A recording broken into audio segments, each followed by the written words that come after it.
pledge allegiance to the flag of the United States of America and to the republic for which it stands, one nation, under God, indivisible, with liberty and justice for all. Thank you. Ladies and gentlemen, as the agenda is laid out for you here, it's the typical format that all state boards and commissions use for an agenda, if you will. We have a little struggle with it at the moment, as you can't really adopt anything until we have some officers selected. So I think we're going to skip out of order, if we may, until such time as we have some officers, and go to new business E. And at this point, I would like to ask that there be some nominations for a chairman, a vice chairman, a secretary, and a treasurer. So let's open the floor for a recommendation or nomination, and then a follow-up vote, if you will, for a chairman. Director, would you like to start with a nomination for the chair first? Yes, sir, and I work our would. way down? I would, sir. I'd like to nominate Nick LeBlanc for chair. Are there any other nominations? Is there any opposition? Congratulations, Mr. LeBlanc. You have more responsibilities. Thank you, Mr. Hassett. At this point, we'd like to open the floor for some nominations for a vice chair. Trent Clark. Any other nominations for a vice chair? Are there any opposition? Mr. Clark, congratulations. We'll see more of you as well. If we can move on to the secretary position, if there's any nominations to be made. We'll go with Miss Juliet Casage. Are there any other, are there any other nominations? Is there any opposition? Welcome, Ms. Juliet. We'll talk more. And if we can move forward for our final, executive committee or officer of the council, it would be for a treasurer position. Are there any nominations? I'd like to nominate Pat McCormick. Are there any other nominations? Any opposition? Welcome, Mr. McCormick. Thank you. It's exactly what you needed, huh? So we'll be able to move forward with that part of the agenda out of the way. I'd like to turn the meeting over to our newly elected chair, Mr. LeBlanc. Thank you, Mr. Hassett. Everybody, thank you, public, for coming out today. We embark on this very large agenda and important discussions that we're going to be having on this. So we've got our election officers. I guess we'll move into Louisiana Department of Insurance. Is Commissioner Temple here? Or He is not, that I know of. But Mr. Chair, before we do that, could we move back up to agenda item A We certainly can. for the consideration of the July 8th, 2025 co-council meeting minutes, if they could be adopted? Yep. Has everyone had an opportunity to review these minutes? That's all moved. Motion. Second. Second. Roll call, please. Do we need to do a roll call, Mr. Law? Could we just do all in do favor all- or opposition? I Any don't have an opposition? objection to roll call, but we can move a lot quicker without Certainly that. correct. Is there any opposition? Hearing none, motion carries. And if I could interrupt you yet again, Mr. Chair, and I'm going to go away. Certainly, you have some things on the agenda that need some discussion. I would suggest, in the interest of fairness to those that are present, to take maybe agenda item F and G and J first, and we could let those people go back about their day, because we're going to have some lengthy discussion on some of these other legislative items. Absolutely. PJ, is anybody here from your office? Not that I know of. No one's here from the Department of Insurance? Moving along. We'll go to conveyance devices. Next, I know we had a lot of conversations, some emails back and forth with some legislation regarding regulation of conveyance. For the most part, we're talking about escalators, elevators, lifts, and then the question of what standards apply to that. So I believe we have somebody with Mr. McClintock with the State Fire Marshal's Office can present some information to the board. Congratulations, Mr. Chair. Thank you, sir. Yeah, Dave McClintock with the Office of State Fire Marshal. I am the current director of licensing. One of the things that falls on my plate currently is writing a brand new set of Louisiana administrative code for conveyance devices. I'm having a few items passed down that I'll talk about in a moment.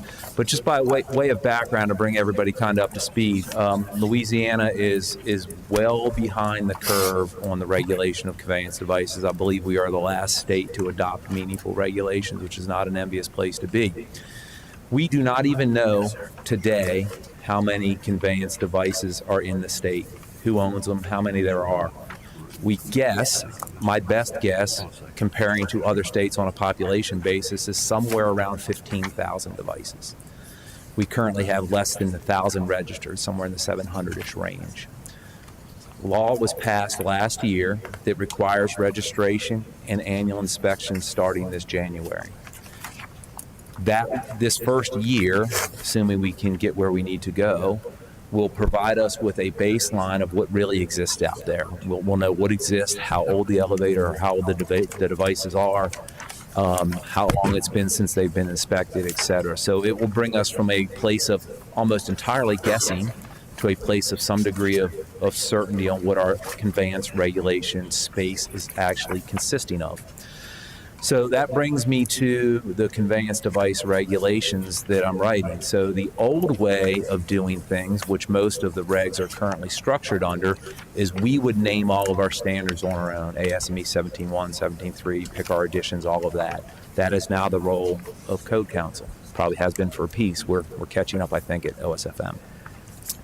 So as I began to prepare that set of regulations for promulgation, one of the things that popped out to me was when I look at Code Counsel as its information is formally out there. I understand IBC and IEBC, and when I look at the reference standards from those two documents, it's very clearly ASME 17.1 and 17.3 with additions that we're mostly comfortable with. But what concerns me is the manner in which they were adopted by both revised statute and administrative code, the language, and that is one of the handouts that I believe made it to you. The language leaves a little bit to be desired from the perspective of clarity, right? So I am trying to assure that I can put forth regulations for promulgation that are clear. And that's the main reason that I'm here today, is to have the discussion with Code Counsel. I am in a position where I need to move that conveyance device regulation forward. I'm already a little behind the curve for a January 1 start. So I am seeking clarification. I believe, after reading and talking to lots of people, that there was an intent to adopt those reference standards, but it would make me and the lawyers on my side a whole lot more comfortable if we were sure that is in fact the position of Code Counsel. That is in fact the way that it works throughout your standards that you adopt. You regularly adopt the reference standards with it. Just the language here looks to me like a paint and cut and paste error, but that's just me. So with that, I would be happy to answer any questions regarding the reference standards, where we're moving with the code, and if there's not, there's one more issue I would like to address regarding areas of concern and kind of like what the next steps would be. But let me first step back a minute. Any thoughts, questions on the adoption component of the reference standards? Miss Ma'am. Hi, yes, I'm Jackie Dadagus. I was the technical chair over the previous code review cycle, and I just want to make sure I understand what you're asking us. Okay. We didn't amend, correct? You're just pulling this text from the IEBC That's right. book, because there were That's no right. amendments made. So IEBC might have had a typo, and we need to come back in and fix this for you, Yeah, because we've caught that before. Yeah, the typo exists in LAC 17.1.105. Mm-hmm. Yep. And also in the revised statute. If you look at other adoptions of IBC in other areas outside of conveyance, they use a very standard piece of language that includes another period and a few extra words. Yep. My suspicion is that didn't get translated over, but it has caused some folks in the industry to go, does this even apply? So hence, that's why I'm here. Absolutely. Yeah. Thank you for bringing this forward. Just for folks who weren't here previously, when we did our 2020 review cycle, we do a whole 9-month process in which people come like this. The fire marshal's office often comes like this with things that they're concerned about the text. And we have before found instances where you would think IBC has done the full grammatical edit of their book, and they haven't. So just to let you all have that context, it seems really reasonable to me to come in and make this amendment just to clarify it. Yeah, that would be outstanding. We cannot issue a set of conveyance regulations where the industry doesn't know what standards they're doing their inspections and things to. So it's literally a linchpin to the entire thing. And I'm sorry, Jackie, I didn't want to attempt your last name. So No, for my understanding, did you provide us with the language you want us to add? I didn't want to be presumptuous, but I would just suggest that if you look at the exact same provision for IBC in any other area, that language is pretty clear, and I'd be happy to provide that. And just knowing that you had January as a goal in mind. January is when we need to begin regulation, so I need to submit those codes to begin the promulgation process. I probably am overdue already, but in the next 2-3 weeks would probably be like the end of it for me. So us approving it today Would be very incredibly helpful. Incredibly helpful. I'm not very good at normally creating the words when we do something like this. So if there is someone better at creating the words for it. And I can do it if you give me 5 or 10 minutes. I just want to pull up a few things, so that's not a problem on that. Any other thoughts? I might suggest if we're going to take action on it today, if Ms. Revat could put it up, because it's totally ambiguous from some of our standpoints. So I'm not here to vote on anything that I don't know anything about. So if Ms. Revat could help us out, thank you. And if you could get us that exact verbiage, that would be fantastic as well. So Okay. we can review exactly what we're putting in. But I think the biggest thing, Mr. Jones, that we're trying to clarify is, without the standard, when I got introduced to codes, one of the early lessons I learned was the code book itself. I can see Brad walking up, means I'm not talking loud enough. The code book itself is a recipe book, right? And it's telling us how to bake a cake. The standard is what a cup is, what a teaspoon is, what a tablespoon is. If you don't have that, and the code says you need a cup of flour, not knowing what that is a substantial challenge. So I think in my conversations with the Fire Marshal's office, that's the largest concern, is that was erroneously approved by the legislature as well as the Code Council. And so we just want to get that clarified. But I couldn't agree more. We need good firm language for us as well as the public. We want With to be as that transparent as background, possible. that's exactly why we're here today to discuss it. That's Because correct. It didn't happen right to start with. That's right. Am I in the right location? I'm still on the learning curve here.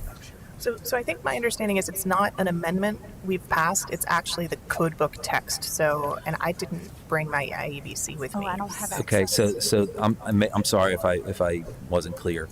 The code book reference is fine. Okay. The Louisiana Administrative Code under Title 17, Part 1, 103, or 104, 105, International Existing Building Codes, where it adopts that language in there.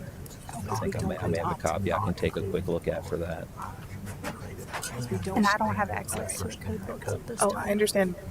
Yeah. So the current language in 105, and it's a one sentencer, reads the International Existing Building Code IEBC 2021 edition, not including Chapter 1, administration, and the standards referenced in that code for regulation of construction within the state. Yeah. I don't know what that Thank means. you. Thank you for clarifying. So this has actually become an even bigger problem for us, and that is that Code Council is not authorized to adopt Chapter 1. That happens at the That's right.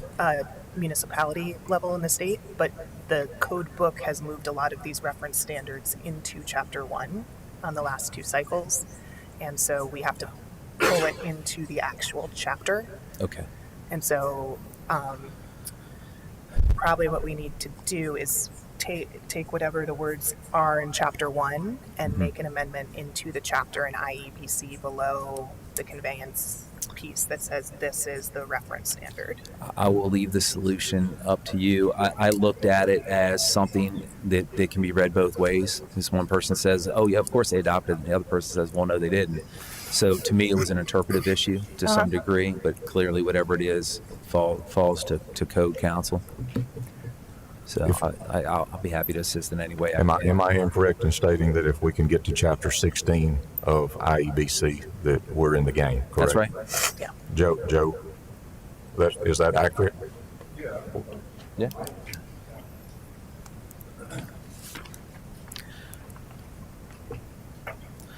That's all right. Yeah, it's 16 for IEBC and same 35. That's all right. Dave, thank you. Dave's very precise, and I'm good at dumbing things down. So, I'm sorry, Mr. DeLong, I kind of brought this up. could you introduce yourself for the record, please? Yeah, Joe DeLon, the chief architect for the fire marshal's office. Dave and I have been working on this and looking through it. I think it's kind of split between the state when you have some people read it one way and some people read it the other. To me, going back and forth at first glance, it's like when you read the adoption in 1730.28 of the statute, every code is worded differently. It says, the standards, the reference standards are adopted. The reference standards are adopted. When you get to the IEBC, it adopts it, then it says, not including chapter 1, comma, and the standards in the code. So I think the intent was to adopt the standard. I mean, obviously there's no harm in doing that. You need an addition of the code to be able to enforce. So that's where the confusion is. A lot of the industry is saying, well, they're not adopted. So it really didn't make a whole lot of difference until now, because you have an entire new industry coming on board, and you need some clarity and some definitive answer as to which edition is going to be in effect. So, the goal was to reference the LSUCC, because you regularly adopt the new standards or new codes and reference standards. So we can't just, pick one and stick and freeze it in time. So that's kind of the purpose of the clarification here. Okay.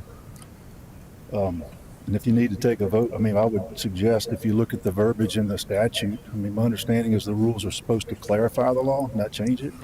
So if that's the interpretation that you all agree on, you can say, well, yeah, it's agreed on that the standards are included. The reference standards are included. So. And if I may, just to flip the other side of that, the way most of them read and what Joe was referring to. So if I look at 103, not 105, it reads the International Building Code 2021 edition, not including Chapter 1, Administration, Chapter 11, Accessibility, Chapter 27, Electrical, period. The applicable standards referenced in that code are included for regulation. That's the piece that we're missing with clarity. So there's that's the example that we would love to see eventually end up where it is. But in the interim, it's, I guess, up to council and code council to determine whether or not there's enough space to determine that was the intent.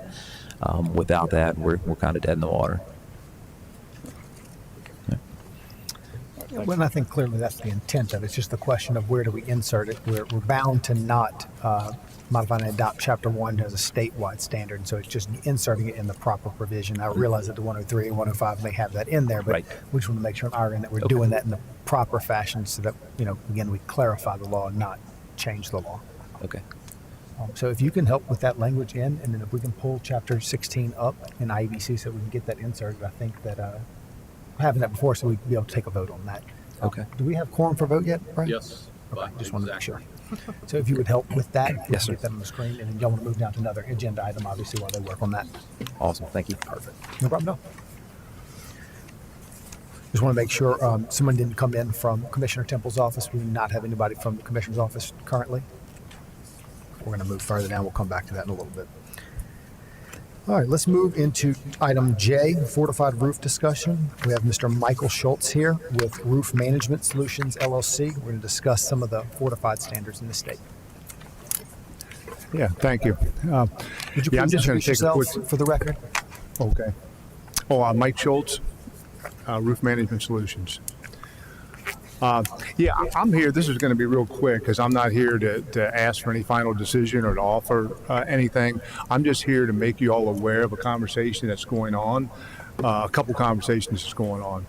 I represent an organization called IBEC, that's IIBEC, the International Institute of Building Enclosure Consultants. And in my group, we meet in New Orleans once a month. In that room will be guys who've been in this industry for going on 40 years, have been on every roof in the state, every part of the state. So we're really in tune to the roofing community and what's happening with the contractors, code enforcement agencies, and everything else. And the point of our organization is to push best practices for the industry and for communities. So there's a couple things that we've been talking about And St. Charles Parish, the president over there, Matt Jewell, has been pushing this. Gabe Furman, who's the chairman of the insurance committee, has been talking about this. But one of the things we've been talking about is making fortified the standard moving forward for the state of Louisiana. And one of the reasons I wanted to bring that up today is because as soon as you say that, fortified is a very loaded word right now, and everybody's mind goes everywhere when you say that. But we're not talking about suggesting that people have to get a fortified certificate when they do their re-roof. We're talking about just using that standard, which is kind of what they do in Florida. The other thing about my organization is all of us have worked all over the United States, and we really have been talking about getting closer to what Texas and Florida are doing. Florida's like leap years ahead. Texas has what's called a TDI zone from the tip of Texas up Beaumont. If you're like 50 or 60 miles inland, they call it a high velocity wind zone, and there's special rules for that. Namely getting engineering stamp on the fastening pattern, which I'm going to talk about real quick in a minute. That's commercial. But as far as the fortified, the good news is what most parishes are doing, at least the river parishes, they're 90% there right now anyway. Because when you're talking about a residential roof, you're talking about the shingles, the underlayment, the drip edge, the starter shingle, and the wood deck. Well, the shingles, nothing's going to change with the shingles. The underlayment, they're already requiring, double layer synthetic and peel and stick. So they're already there. And that was the biggest price jump, from what we used to do, even a few years ago. The drip edge, some of the parishes have like a 12-inch nailing pattern. Well, all the contractors I know are like, I just do 4-inch staggered, which is the fortified standard. I don't tell my crew, oh, we're working here today, let's do one.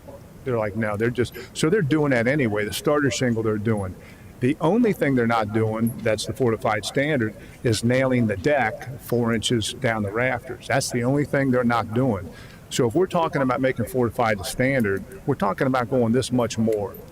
Those boxes of nails are like $200. Most houses are done with like 2 boxes. It's taking a guy a half day. It's not a huge thing. So yeah, that's the conversation going on. And we think it would be great for the state of Louisiana. And I've talked to people in Tim Temple's office about this, and they're like, yeah, super. And I've talked to some code enforcement people, and they're like, yeah, we could get behind that in a heartbeat. So that conversation's happening.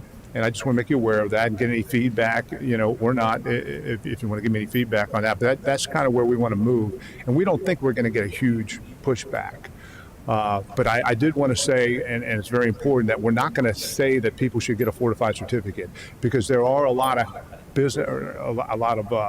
residences that don't fit into that box, and you're always going to want that locus of control to be with your local code enforcement official to say, okay, yeah, what you're doing is fine.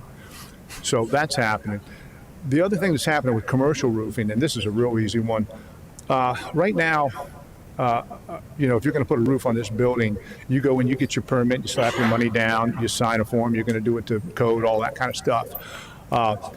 One of the things that nobody is aware of is what is the fastening pattern that you're putting for that roof. That, we believe, should be submitted for your permit. Any commercial roofer is going to put a commercial roof on there. You should submit that fastening pattern. The beautiful thing is they already have it. All right, that's they're not going to send a crew out there without telling them how many fasteners and giving them a picture, literally a picture. They should have to submit that along with their permit. And even if, and this is the next step, even if code enforcement officials are not getting out there and walking the roofs and taking pictures like they do in Florida, believe me, they breathe down your neck in Florida. Even if they're not doing that, the fact that you've made that contractor submit that, he's going to do it. Because if he gets sued for anything, and people are always getting sued in the roofing business, the first thing that any consultant looks for, fastening pattern. That's the easiest thing to go up there and check. Do you have 16 fasteners in there? And if they don't have that, then they're in trouble. So that'll solidify, and most of them are doing that anyway. I don't want to paint this picture that everybody's out there. People use the term the Wild West. It's really not, because the contractors that have been around forever, that I work with, that I invite to jobs, they're all doing the right thing because of liability and of course their own integrity. They're good companies, been around forever. But it would really be good. It would be a nice step for us as a state to require that fastening pattern. And then the next step we really need to go to is having an engineer stamp that thing. And that only costs about $2,500. These engineers will, they'll knock that out in an hour. They'll have a template. And it means something to have that engineer stamp that that whatever roof is on this building meets the wind uplift design for that area. That's what they do in Florida. And it means something to have that.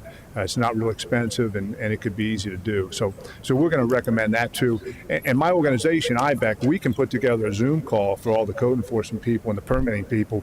We can show them how to do that in an hour. This is what you look for. It's really not a whole lot. So that's the conversation my organization is going to start. If y'all have any feedback from me or advice for me on how to move this forward, this conversation, it's happening right now. So if anybody has anything, that'd be great. If not, you may see me back here in a few more months after I've gotten with my people and we're trying to drill down on some things and make some real formal recommendations. We appreciate it, Mr. Schultz. I did want to make a few questions and points of clarity on that. Are you, I guess, is the conversation for the high wind areas that are already established within the I codes? Or are you talking about a statewide prescriptive requirement? I think we could use the zones that are already established, the high wind zones, which is going to be generally below I-10, I guess, but yeah, we could use those wind zones. I think so too. I don't know that it would be palatable statewide to require it. Recently, Mr. Hassert and I were at a meeting with Louisiana Housing Corps discussing this exact situation, costs associated with it. I know the Code Council a number of years ago, Jackie, you may be able to comment this some more. I know I was involved with Mark on a couple of different projects where they were looking at the cost difference. This is like 2020, 2021, so certainly prices have increased. Mm-hmm. Back then, there was around a $4,500 differential if you were not in the high wind zone. It was about a $2,000, $2,500 differential if you were, with a large portion of that coming from the certification requirement and the inspector fees ranging from $500 to $2,000.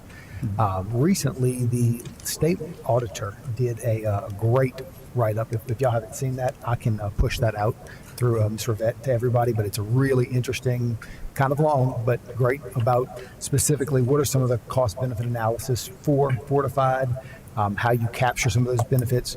In their calculations, they came up to around $17,000 on roofing fortified and around $13,000 on non-fortified. Now, some of that, I think in my experience, I agree with. Some of it, I don't.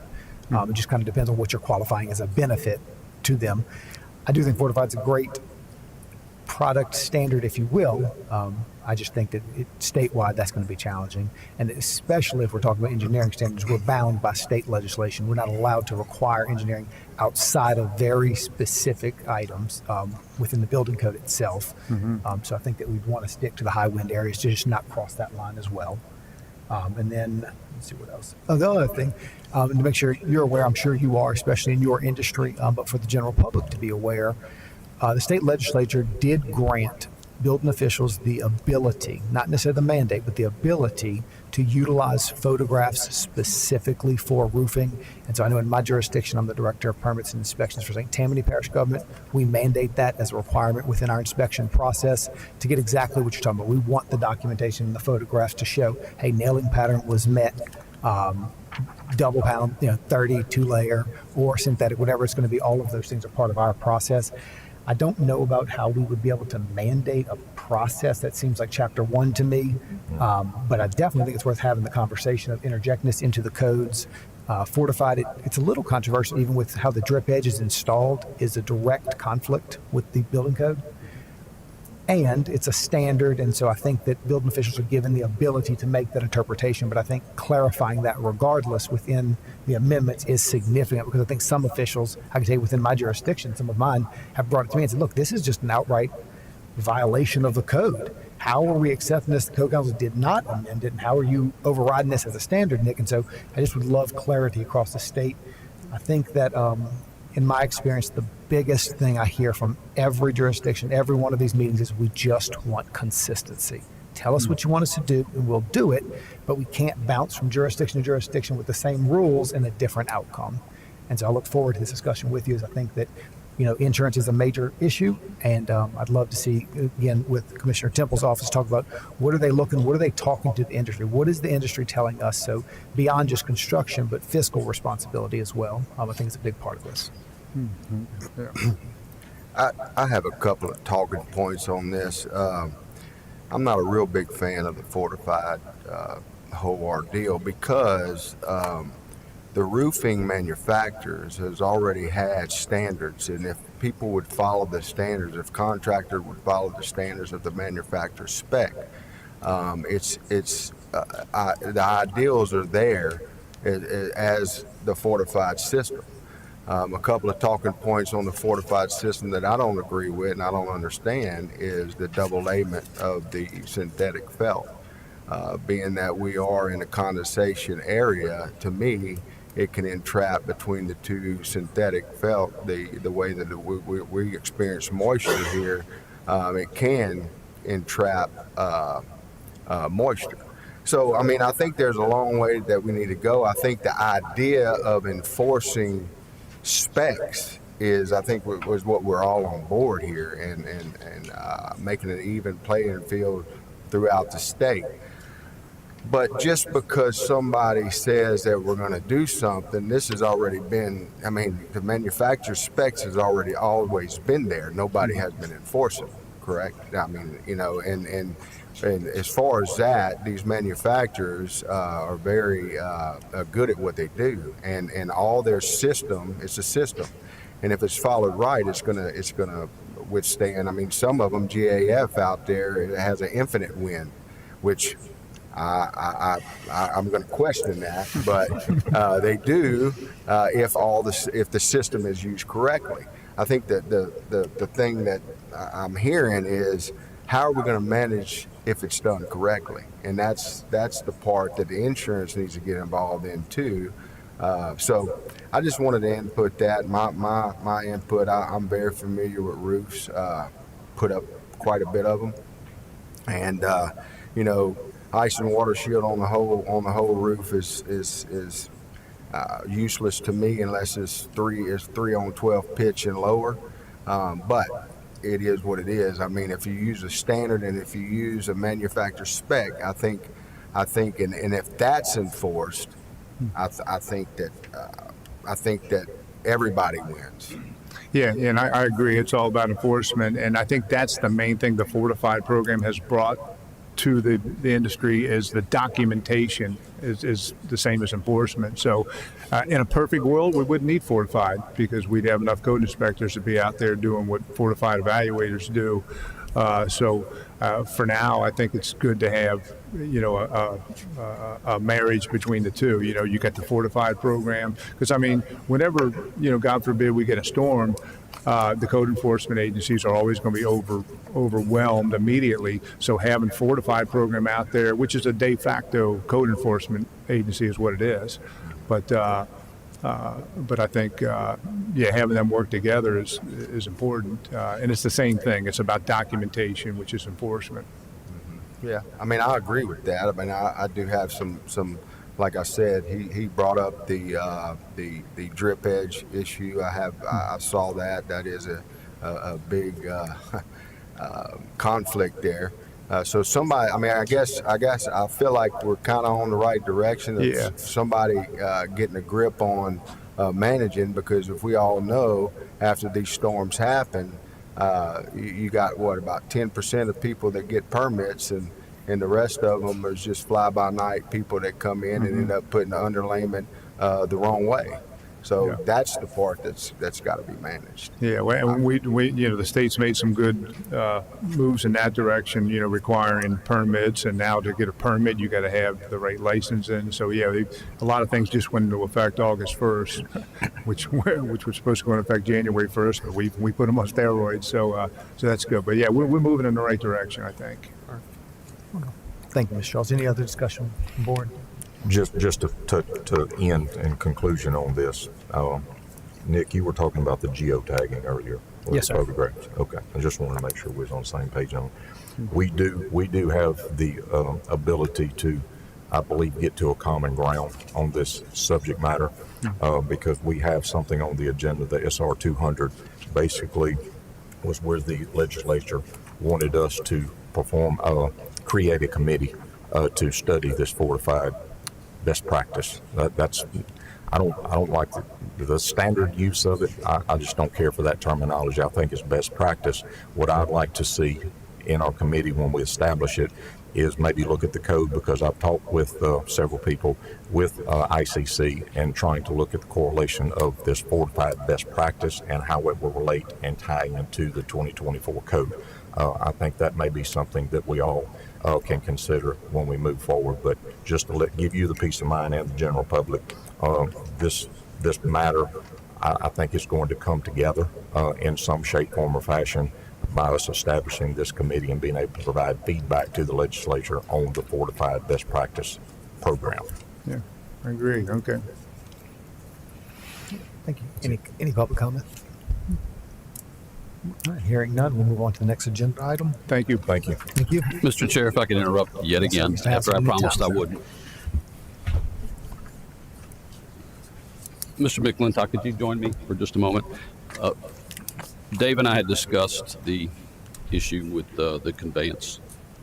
It seems like there's some lacking of information for the board.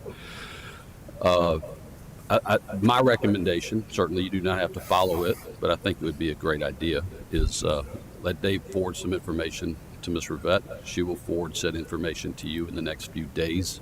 If we can schedule it for a vote at our next meeting, that satisfies his need, and Chief Adams can calm down a little bit about all that, and you guys will be good, and we're all in alliance or compliance, and we'll align. Ms. Jackie, that seems fair. That sounds great. Okay, so can we table that till a vote till the next Motion to meeting? table. And Dave will send some information, and we'll certainly share with you in the next few days to give you plenty of time to review it. Absolutely. Motion to table, Mr. Chairman. Do we have a second? Second. All right. Any Thank you. opposed? Thank you. Thanks, Dave. Hearing none, motion carries. Table to the next agenda meeting. All right, let's move down to item H, 2025 legislative session. I'm sorry, I just realized, can we change it again? We absolutely. There's no one here from the public or from a state agency to really address that. That's an item for y'all's discussion.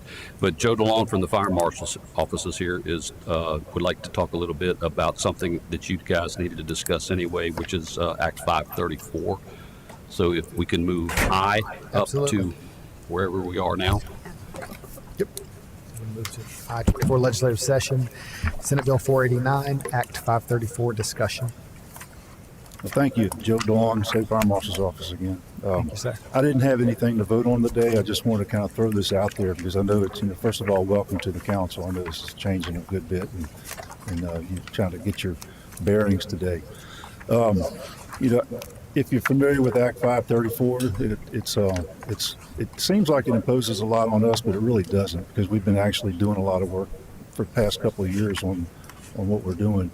The hardest thing for us to do is to forget what we've been doing as far as the 101, the NFPA standards. So that's the biggest challenge we have. So by doing that, we're combing through what we, our repertoire of review comments that we usually highlight and go through, and we're taking out all the references in anticipation of July 1st. But one of the big things that we're really concerned, I can't say concerned, it's one of the things that the reality is, when we're changing from ADA to Chapter 11, there is quite a difference for a lot of folks out there.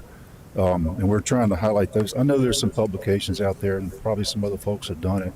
But from our standpoint, we're going through our comments and kind of correlating that, and some big red flags are sticking up. And it's not so much that whatever you decide to do, we'll go with. But we get the phone calls when we cite somebody to provide an elevator or to increase the size of their bathrooms, those kind of things. So I wanted to just kind of put this on the, not today's agenda, but on the next agenda or moving forward. My specialist for ADA, or accessibility, I should say now, is in New Orleans. I'd like for her to come and kind of go through this in detail.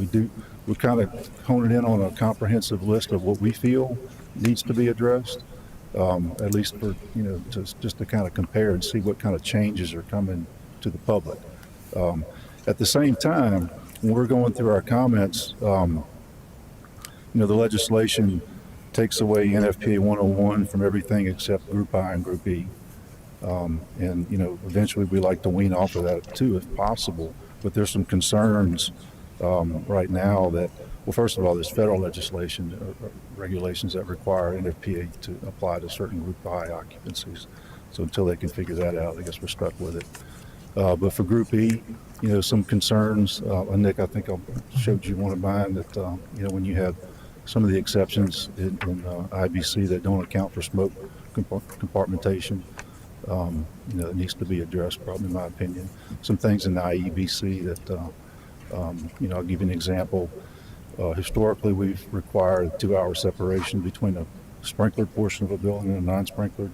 When you have just basically a smoke partition, you know, that the non-sprinklered portion can easily overcome the sprinklered portion. So those kind of things, you know, we're going to try to outline for you in the future and have a, you know, comprehensive list. Hopefully we can get some sort of a definitive amendment list, you know, to start applying on July 1st. So, Certainly, we like I would said, I don't appreciate want to go too much in detail right now, but I just want to put it on the radar. So. Yes, ma'am. Joe, you might be able to actually explain this to me because we've not had an IFC review committee before. So when we go into 2024 review, does that come to us now, or is this now set until the legislature addresses it again? Yeah, as I understand it, that portion was moved into our statute. Okay, So you've got it's, yeah, so we just adopt it. We don't think we have the authority. Well, I don't think we have the authority to amend it. We just have to adopt it as a reference for fire prevention bureaus to adopt. It's a choice, basically. So it doesn't, So either or. yeah, it doesn't come to the council. Doesn't come to, so are there going to be things we need to change in parts of IBC to reference that? Is that like our long-term, what you're trying to align us with? The IBC and primarily the IBC and the IEBC. You know, most of the other codes are, you know, I mean, NEC is NEC. They both coordinate. Fuel gas code is both published by the American Gas Commission. There's no difference between those. You know, the IMC may have a couple of things with kitchen hoods. It's actually a much better document, so I think we'll probably just abandon NFPA 98. You know, so we are going to abandon it because it's not referenced anymore. But there's no concerns there. What I'm trying to say. So, but we're gonna comb through all this, and we're trying to get a head start. And you know, time's running out. It's already October next week, so there's a lot to do. Any other board comment? Any comment from the public? Mr. Long, thank you so much. We look forward to working with you on this to get a good solution. I'm sure we'll find one. I'm looking forward to it. Thank you. Thank you, sir. Mr. Chair, if I could, just for clarity, for my understanding, I believe Mr. DeLone is going to forward some information again, just like Mr. McClintock was going to, and Tara will share that with y'all. And you can probably be prepared for a vote or at least a discussion at the minimum next month. Absolutely. We're just trying to help the fire marshal move along. Y'all have missed some meetings during the transition and earlier in the year for unexplained reasons, and we're just trying to help everybody not stay further behind. And that clock's ticking, and we want to get it out Yeah. to the industry as well, not just to say, make sure everybody understands on that Good level. deal. Thank you, Thank Mr. you. All right. If everyone's comfortable, we're going to move to item H, legislative session. Mr. Edwards, do you want to start on item 382, 200, or do you feel satisfactory on that, or do you want to start at 120, 228? I just know you brought up a few moments ago about 382. I don't know if there's any further discussion. If we could start there, let's see if there's anything else we need to take up on that. Most of this appears to me to be where we transferred over from the State Fire Marshal's Office to the LSLBC, which also, Mr. Hassard, I did not take an opportunity to thank you and your agency for all of the support that y'all have done, especially in an unpaid capacity from this council who has no funding. Oh, I'm going to get my money. You should. No, hang You tight. should. Y'all have done a tremendous job in an incredible effort of restructuring the committee, coordinating assignment offices, staffing. And so I know on behalf of myself, and I'm sure this entire commission will say thank you to you and your staff for all of your assistance. Yeah, absolutely. We try to working through what we have, Chairman. I think as we get a better grip on what y'all's functions, processes, and thoughts are, we'll be able to support you further. Thank you, sir. All right. Is there any discussion on 120, 228 you would like to have? Act 120 is essentially the transfer of the council from the fire marshal's office to quasi standalone here. If I can comment real quickly, Mr. Chair, in part of our general discussion, I was going to bring that up, but I can touch on this real briefly, I believe. Obviously, y'all are aware that you have zero budget, and that needs to be rectified. Part of the issue is while you are designated as a standalone and that you essentially live in this building, you are not being treated as such statutorily. And we're going to have to make some adjustments to statute to give you the authority to enter into contracts.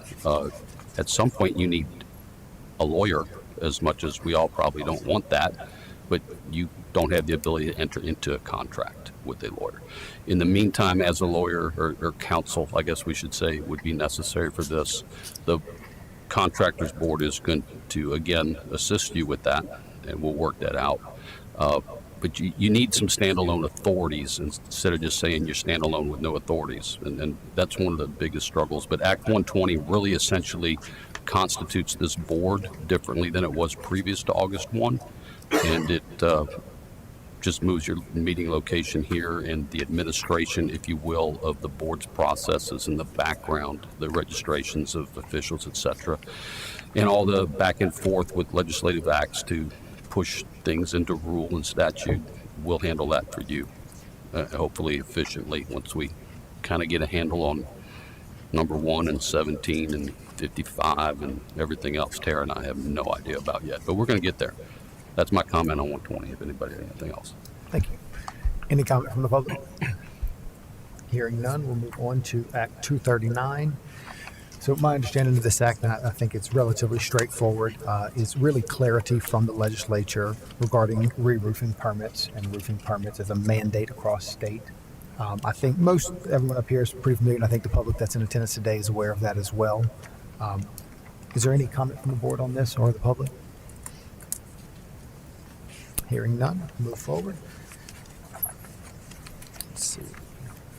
We have House Bill 85 here. Is there anything on that? Or is that just a result of that?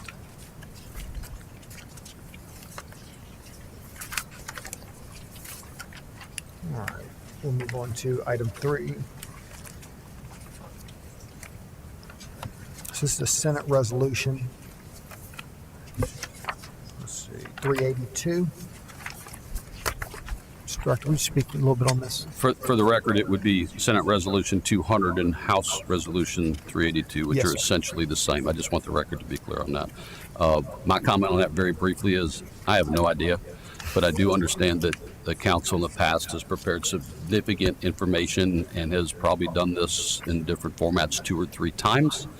And perhaps the chair could ask for some volunteers to be prepared to rephrase it, reword it, and change the dates on it, and somebody could present it to them again. I think that's a great idea. We absolutely are. So they're urging us to create a committee for this specifically, for these standards. And so absolutely, I would ask that as a group, we get a volunteer first. Otherwise, we're going to have to assign this. Does anyone want to volunteer to chair this committee? I will volunteer to chair the Fortified Task Force. Good. We were looking hard. Wonderful. And I will just state, I forwarded on some information. We actually did have a task force last year about Fortified. We met 4 times and have prepared quite a bit of information. The reality is we are very, very close to the Fortified standard in the state, even though oftentimes we're told we're not. And so I think basically the gap we found last time was in the nailing pattern, whether it's every 4 inches or every 6 inches. Bigger drip edge. And we did last time just decide to refer it to the 2024 IRC to review. Maybe you could just make it 5 inches and call it a draw. Right? I'm sure we'll also have a task force next year, so I'm happy to do it again. Awesome. I'm sure we'll be asking you again. So is your task force one member at the moment? We'll let her appoint her committee on that. So what we've done in the past is we have had some members of the public. One option would be to call back together last year's task force. It's a pretty good, like both sides of the issue for one last, we can have another Zoom meeting, just confirm this is our recommendation, and I'll make a PowerPoint this time. I won't leave it in notes format, and then we have that. think it's a wonderful idea. Wonderful. Can I suggest don't bring a PowerPoint, email it to Tara. Tara can email it to them. They can read it in advance, and we won't be here for 4 or 5 hours at a time. Wonderful. That sounds great. There are a couple of members of the former Code Council on that, so if there is current members of the Code Council that don't mind getting on a Zoom meeting for an hour with me, just send me an email and let me know.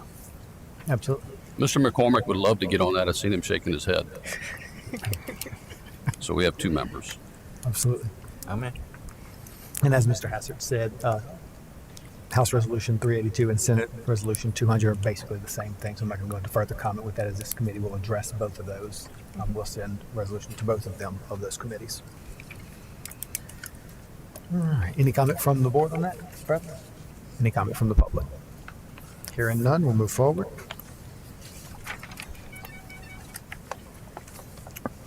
So, assuming we do not have anyone here from the Louisiana Department of Insurance, I want to hear, I guess, the temperature of the board on that. Do y'all want to table that and move that to next week? Do we suspect they'll be here, Mr. Hassert, or? I suspect that they're going to randomly pop in. Okay. And it would be my strong request that we accommodate them. Yeah. They're not asking for a vote particularly on anything. Commissioner Temple would like to share some industry things that they're working towards to solve the insurance crisis, if you will. And the Contractors Board has always worked very closely with this administration here. There's been significant progress of at least relations. He is of the opinion that he would like the same of this council, and he would like their support and their information as well. I don't know that there's even a need for a motion to do anything. He was listed for a discussion purpose only, if you will. Absolutely. Let's move down to provisional registration, provisional F. Item K on the agenda, it's Ms. Catherine Whitney Stone as a building plans examiner. I guess this being a new council and it being a learning curve for everyone, and the current statutory situation being a little bit unclear, I don't believe it is incumbent or proper for myself or the staff to grant such provisional things. We don't grant contractors' licenses on the other side of the coin, and we felt it would be more appropriate for you, ladies and gentlemen, to make this determination. My hope moving forward, and certainly it's open for discussion, we're here to help you and serve you, is that we could bring these requests for provisional before this council, and the council could vote however they see fit. This particular individual, Ms. Stone, is being recommended or sponsored, if you will, by a sitting council member, so that's convenient that maybe you guys could work that out a little bit today to see what your processes would like to be. Please bear in mind that whatever processes this council had in the past, I'm not necessarily opposed to them, but I'm not necessarily in love with them either. I would like to stay much closer to the guidelines set forth by law. I like to play loose and fast in a lot of places, as some of you can attest to, but professionally I do not. And the only way that all of us remain our protection or our immunity, if you will, is to follow the law as closely as we can. And that the statutory guidelines and the rules associated with provisional certification, it's not clear who has that authority. The one that certainly has that authority is the council. So it's my recommendation that that we can kind of establish, at least orally, a process for Ms. Rivette to put these people in front of you and see what information you require to make a vote. And that can be modified over time, for sure. Absolutely, I don't see any challenge with that. I mean, I think like anything, you always want agendas to move along, but I'm sure we can develop a oral process, whether it be grouping of them, and if Ms. Rivette can forward that information, especially ahead of time. For the most part, I think it's relatively clear what's required for each thing, but I do agree completely that there's some gray in the statute as to who's making that determination, who's reviewing that, and if it needs to come before the full board, that's the process that LSLBC uses now. I think it's a great process, clean process, and it's very definitive as to what was approved and not approved, and it sets a good timeline too. Right. So if I could just further that for a minute, and I'm very clear the distinction between LSLBC and LSUCCC. It's just hard for me to balance the very strong guidelines that we have on one side and the very loose or ill-defined guidelines on another.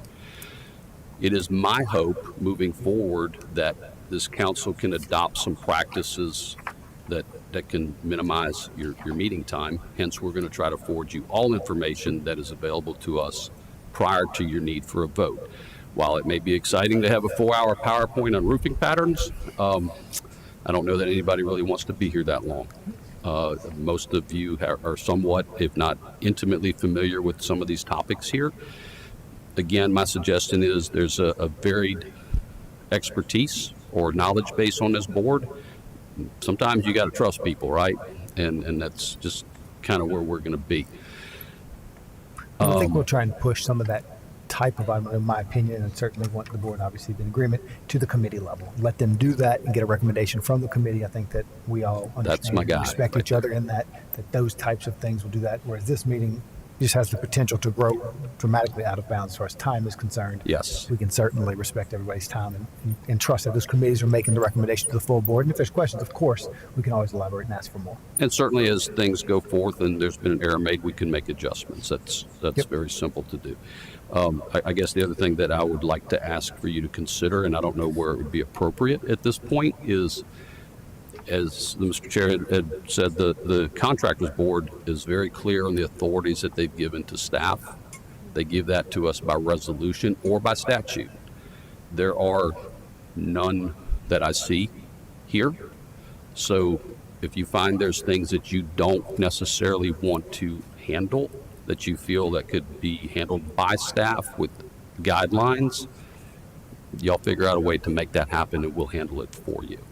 At this point, the way I view this council, if you will, and again, it's the growing stage and the learning stage, you boys and girls should sit up here and talk about the adoption of code, because that's what you're here for.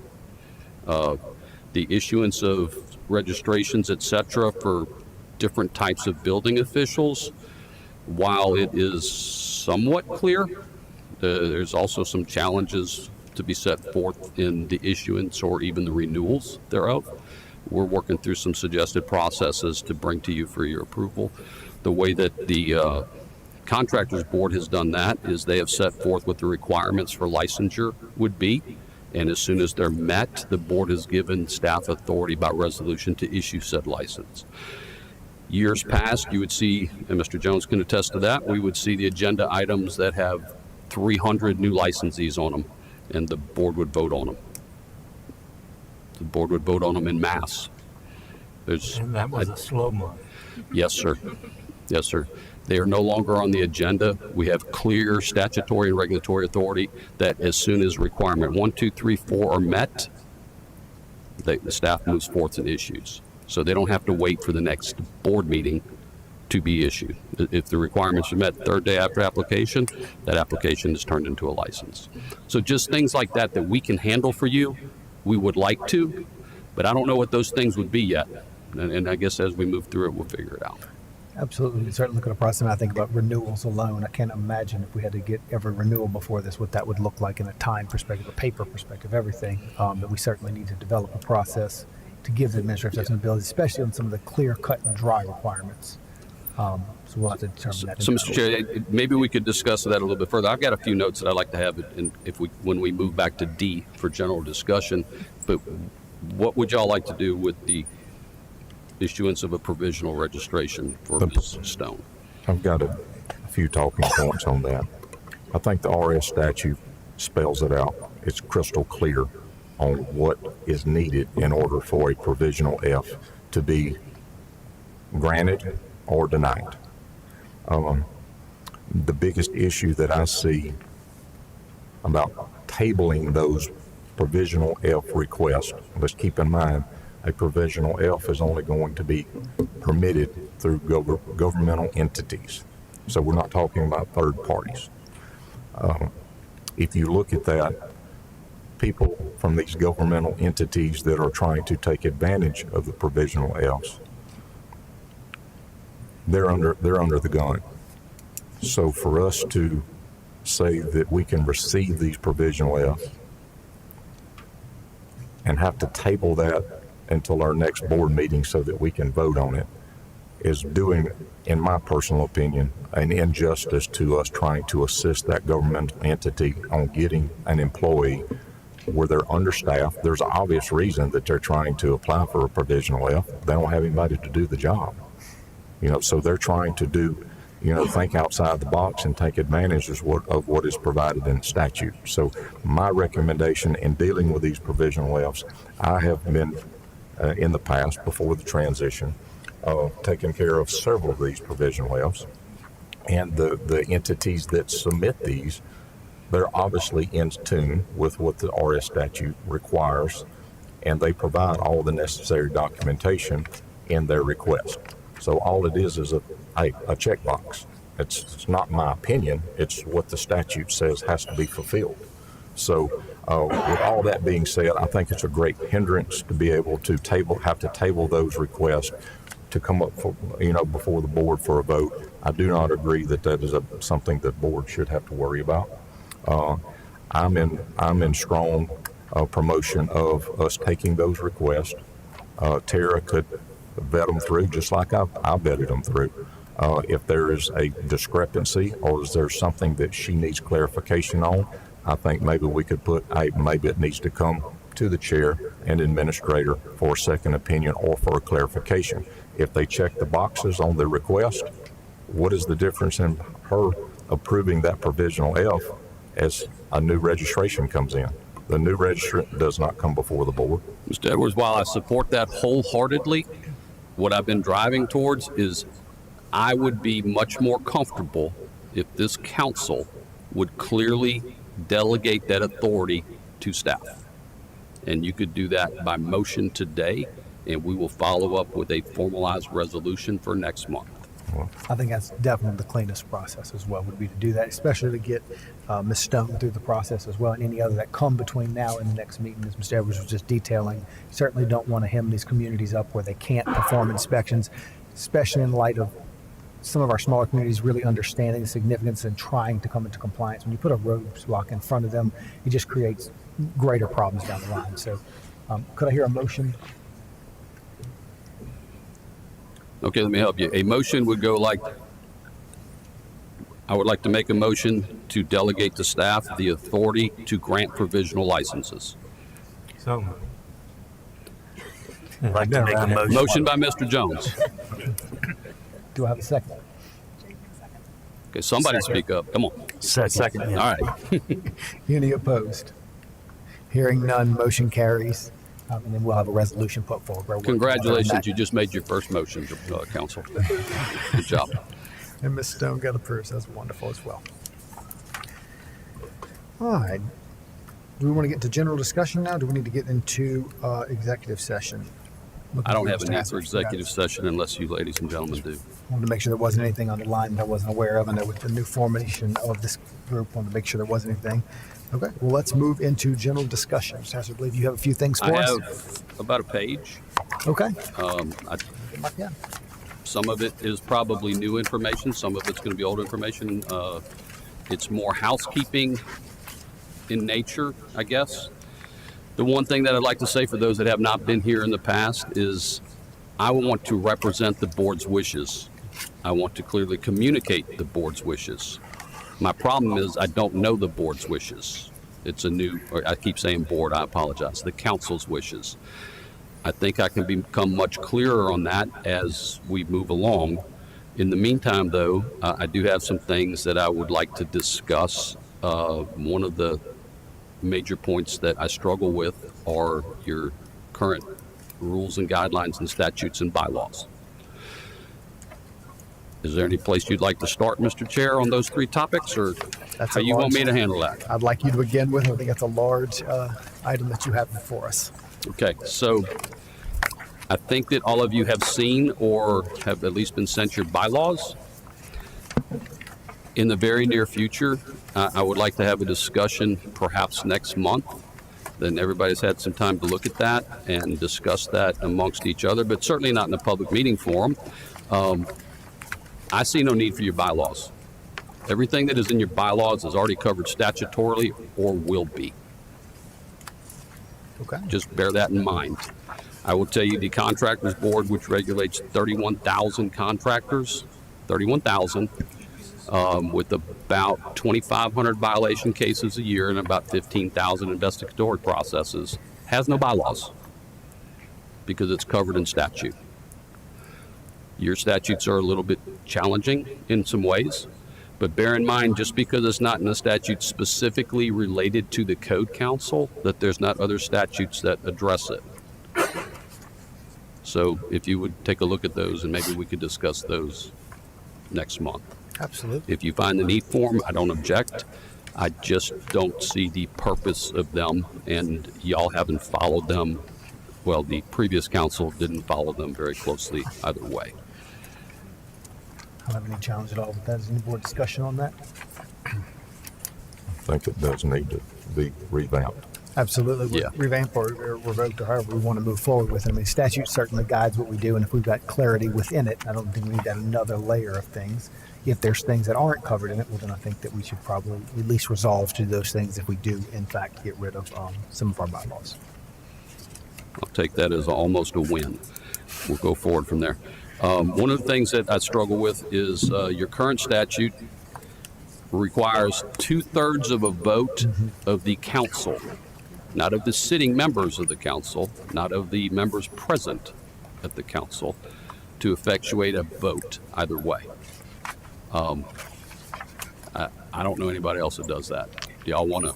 Was that statutorily that- set, Brad? I Yes, looked through my it stuff is. and saw. It Okay. is absolutely statutory set. So you need 2/3 of 17 to vote, even if 9 of you show up, that constitutes a quorum.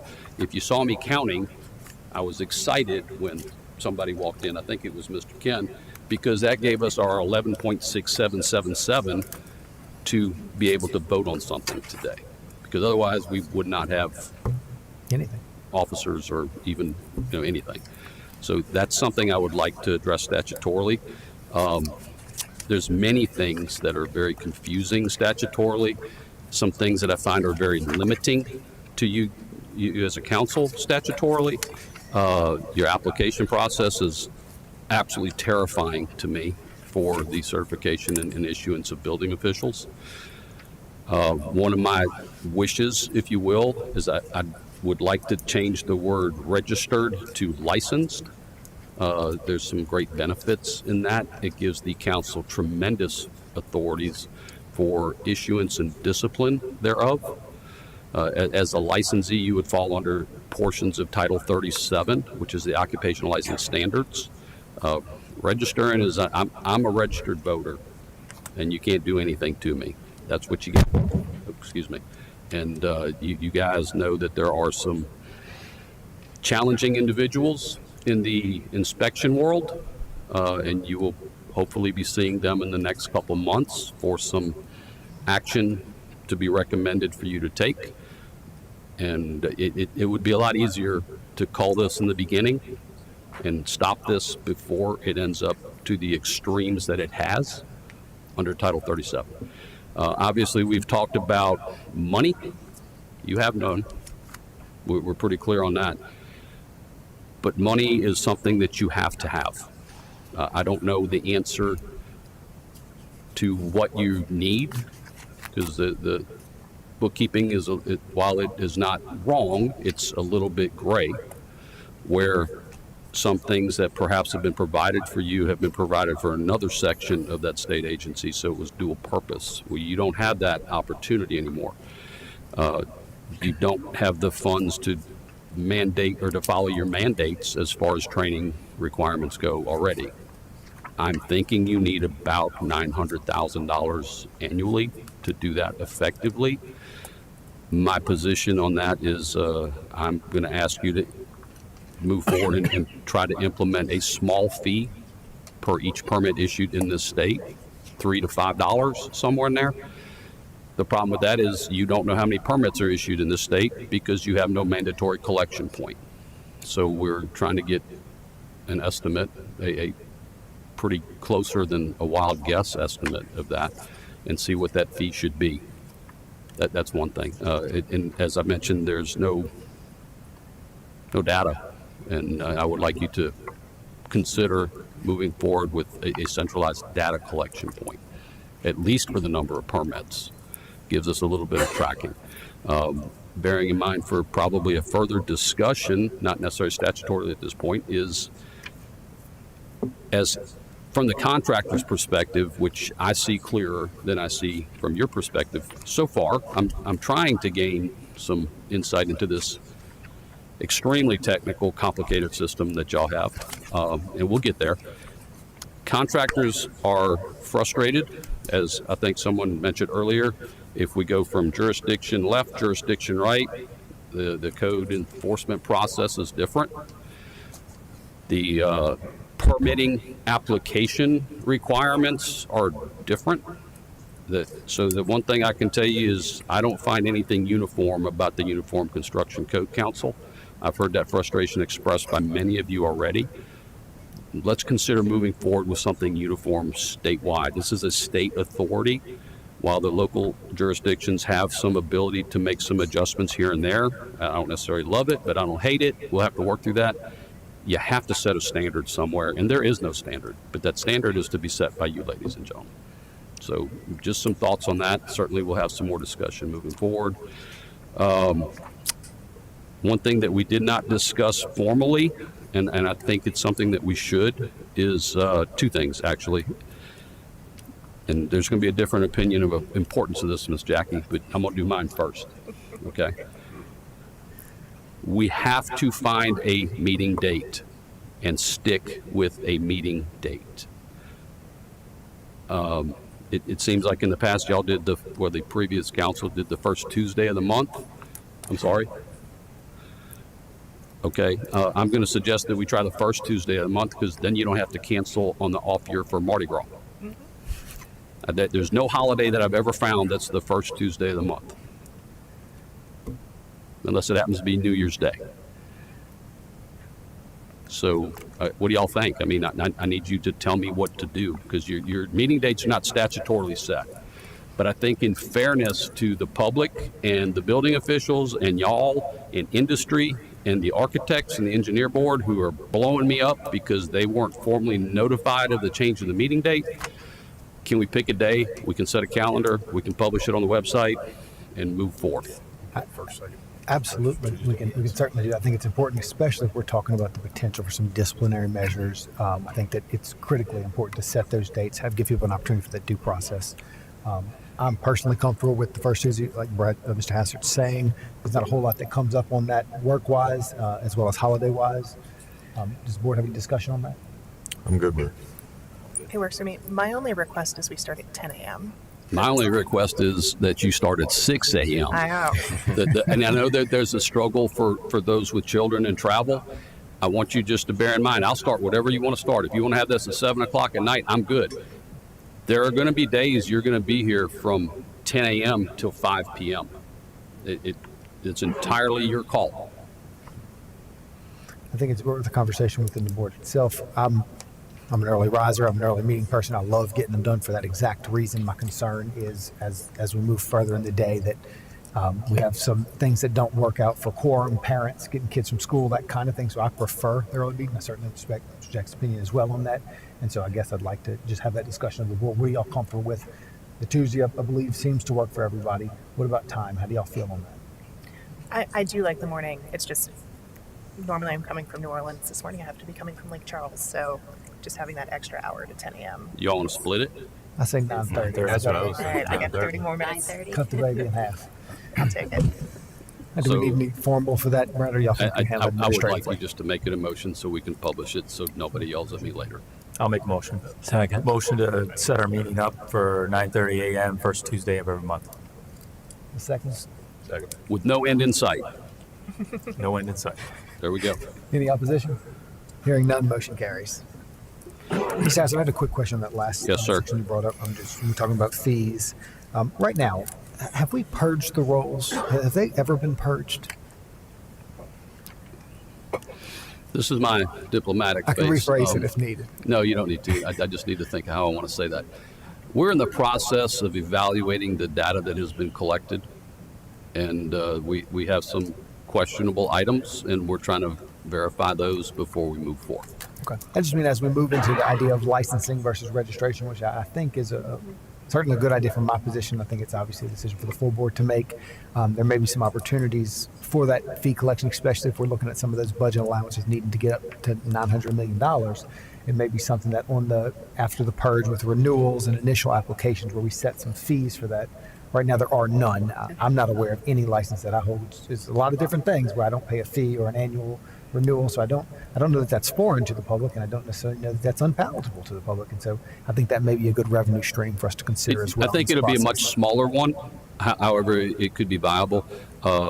We've had, obviously, staff's had some discussions, and several of us have had some discussions there. I don't think you're talking about a huge amount of money.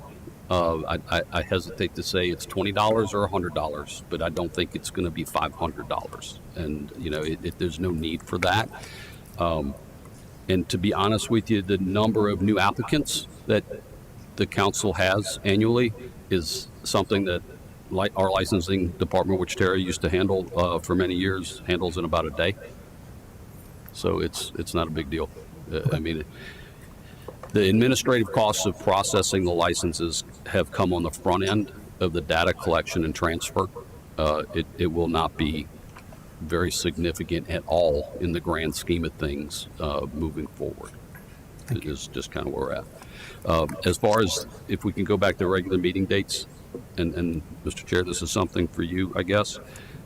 Statutory, the chair has the ability, I'm sorry, you have mandatory meetings every other month. The chair has the ability to mandate more frequent meetings as necessary. It is my wish, certainly up to you, that y'all have a monthly meeting for the foreseeable future so we can get caught up on some of the things that did not happen during this calendar year, and we can develop some processes and prepare for future legislation to essentially make more efficient, more accurate, and less convoluted some of your processes. I absolutely expect to call a meeting once a month, especially in light of NEC deadlines, IFC deadlines, conveyance requirements. I think we just have a lot on our plate. We've got the 24 I codes coming out, which we have quite a bit to do. I do expect to have a monthly meeting. There we go. Is that including October 7th? Because I'm holding my calendar. I think that October 7th, we need to have a meeting for the fire marshal's behalf in order to, I think, pass some of that stuff to make sure we get the conveyance in order. So I would suspect our next meeting date to be October 7th at 9:30 here in these chambers. And Ms. Rivette, if you could make sure that Mr. DeLong and Mr. McClintock are aware of their next meeting date so they can forward information timely. Good catch, Ms. Jackie. The second thing, which is equally important, but it would be more important to Ms. Jackie, is we need to name a technical committee chair. Also, we have drug along this process of application for technical committee volunteers, if you will. I don't know the process that has been used in the past to name such a committee, but I think it's really important at this point that we actually name them and we start utilizing them, or you're not going to make a deadline. Ms. Jackie, could you help us with, well, before that, Mr. Chair, could you entertain the idea of perhaps making Ms. Jackie your technical committee chair? I don't know if that would require a vote or a discussion. I think it's an appointment. I think we could absolutely, as long as she's in favor of that, absolutely, I prefer that. Okay, so for the record, Ms. Jackie will be your technical committee chair. Yes, sir, that's correct. Thank you very much. Thank you. To give a little background about what that committee does, normally we have about 2/3 of the code council members get appointed onto technical committee as well. And technical committee is normally where any code revisions come out of. So that means by the time you get to this meeting, the language for the code has already been vetted at a committee level, and we're adopting the code formally as a state. We are statutorily required to review, amend, and adopt the latest round of ICC code within 5 years of its publication. So 2024 was published last year. It means by 2029, we actually need to have published our amendments. So we still have a little bit of time. 29 or 28? 20, right? 5? 20, Hope she's in 23, right? Well, that's an interesting question. We should figure that out. I will say we missed 2018 because we took too long. So I don't we want had to the do that executive order from again. the governor. There was a lot going on with the flood Yeah. of 1642-77 was a big deal. Yeah. So technical committee then normally creates individual review committees. So an IRC, an IBC, an IEBC, the plumbing, mechanical codes, NEC, and that's where the public volunteers. Who we've had an open call, I think, going for like a year now. So we've got plenty of people ready to volunteer on these committees and start this work. I will actually say, related to us having a budget and having staff support, I have a lot of concern about our technical writer going into this code review cycle, because the review committees do much like we just did here, which we say we have a problem. We think we need to put something into the code, and then normally there was staff provided at the fire marshal's office who would go back, write up the code, and then we'd review it. So when we are thinking about budget and also I think timing, we can start review committee process, but when we start thinking about getting to the other side and writing those amendments properly, we're going to want to have someone who can do that for us. But yeah, so I in the previous code council, I think council members would let the chair know if they were interested in technical committee. So if you would like to come talk about building codes with me, a lot. Those meetings do go for 4 hours, so we do talk about nailing patterns forever. But that is, we should be getting started on 2024 review. We thought we would be started in June. I think now if we get started in January, we're still okay. But we want to be done by the end of next year. And then on the 23 NEC adoption, so that would have been published in 22. We're looking at a 27 requirement on that, and then we need to make that a priority as well. Make sure we look at that. And then even further down the line, I know that we have some statutory limitations on the energy code revisions. However, it will be here before we know it. And that, when are you historically setting those meetings? I know that these meetings have the potential to have some extended wait time. When it was at 10, we had them sometimes before. What are you looking at for that? So normally what we would do is do technical committee beforehand. So we might move the code council back so that technical committee could go through its agenda and then make recommendations up. In the last 2 years, though, we had been having a technical committee and then waiting a month before code council adopted. So there was time to really review all of the information that came out. So I think we could do technical committee after code council if we wanted to. I think that would be great. And move to the agenda. Yes, Just sir. to add, I think one of the reasons was just travel, getting people on the We same get it. day, and I do suggest with the technical committee and some of the subject matter, we're very into the code books, we were at times.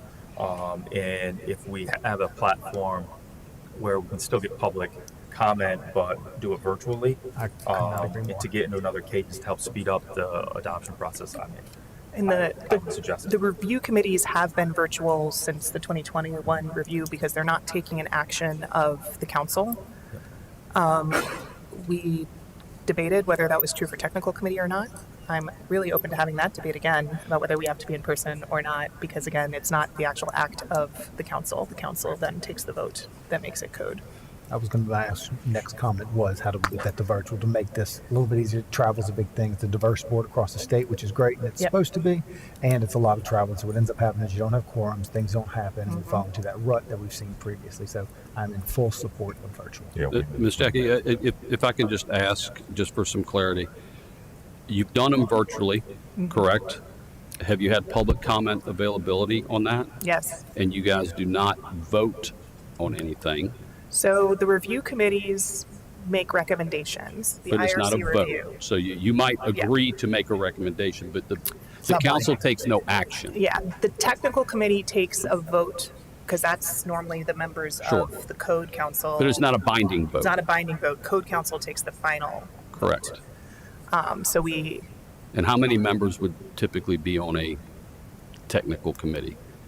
we had 2/3 of the code council last time on technical. Okay, you do realize that creates a public meeting. So that's which why- changes things. Might a have little. been why we were coming Yeah. in to do it in person. So can I offer this to you? Yeah. Let me get an AG's opinion on that, an informal opinion, if you will.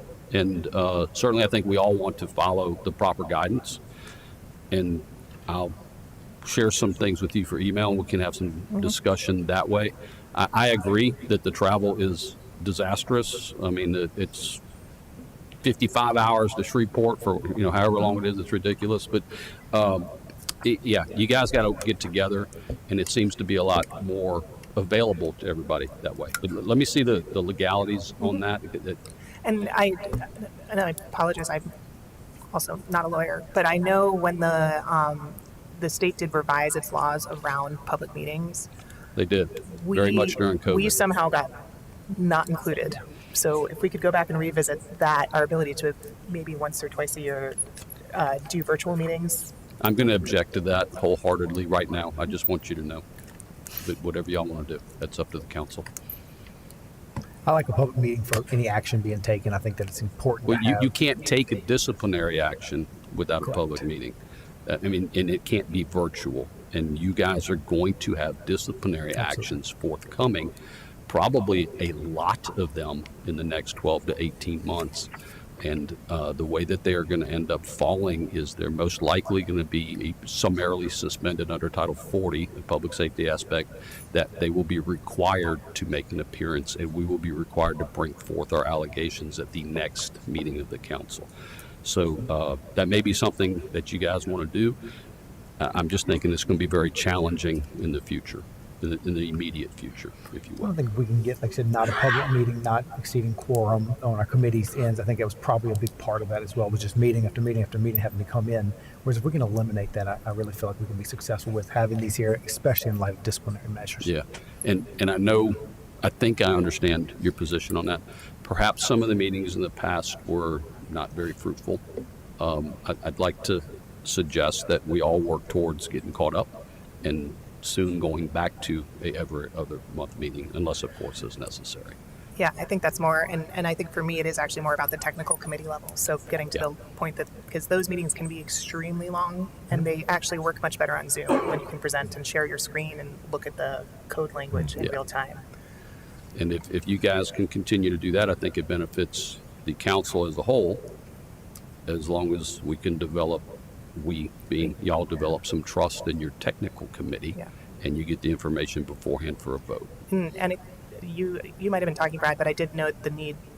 I agree with you about budget. We've struggled this entire time with not having enough budget, but the need for us to have a technical writer when we're writing the code, because Your budget just went up. I know. That's why I wanted to make sure I mentioned this to Okay. you, because when it comes down to finally writing those amendments, and everyone in this room has sent me an email in the last 2 years saying, Jackie, this is not exactly correct the way Right. this got written. And it causes endless frustration at the local levels.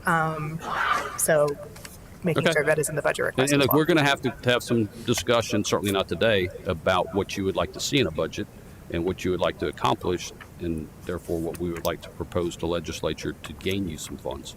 But please keep that in mind as well. Absolutely. Anything else, Mr. Hazard? I'm as happy as I can be.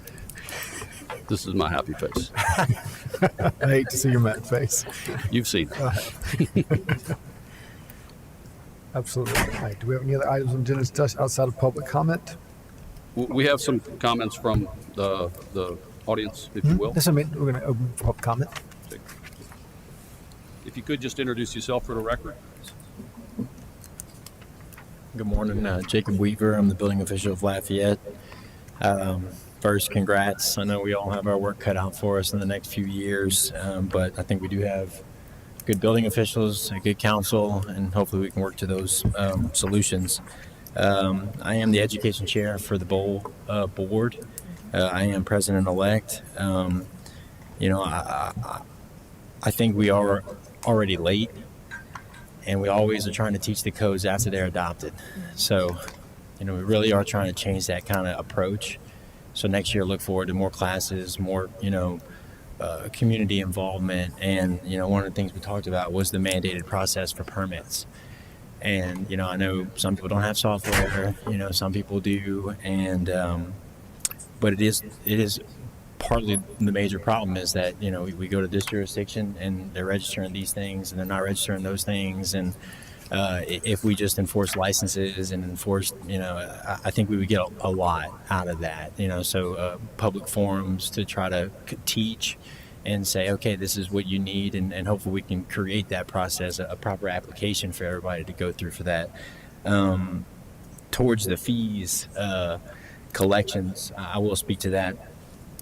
I don't think we know how many permits we issue yet, so maybe we can find that out, and then we can find out what kind of funds we will maybe have before we start thinking about charging building officials, because there is a lot of tight jurisdictions out there. So we've always, I don't want to say rolled over those fees to our clients, but we're already the lowest in the country as far as permit fees.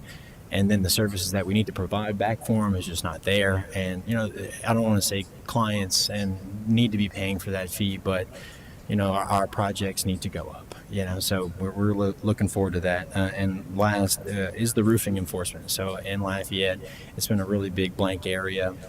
We didn't know we were in a high wind area, basically, and the enforcement of it has been pretty difficult. But we're working through it, and we're glad that we passed these rules because they needed to happen. But now we got to go across the board and make sure everybody knows where they're at, and that's like one of those processes that needs to be really clear, because we're educating roofers right now, and we thought they knew how to do it and they didn't. And it's partly our fault, and the enforcement and the inspection of it. And the guy was spot on that we're just that close to the fortified standards, and the code book's good enough. We're just not even quality controlling at all. So that can be done with the photos. You can be done that with just applications saying, hey, this is the roof that's going on. Sign it out of line. Send some pictures. So again, I didn't want to take too much time. We're looking forward to working with y'all, having y'all. We got our conference next year. All we do is teach. That's our thing. So hopefully we can pass some codes soon. And again, congratulations. So thank you.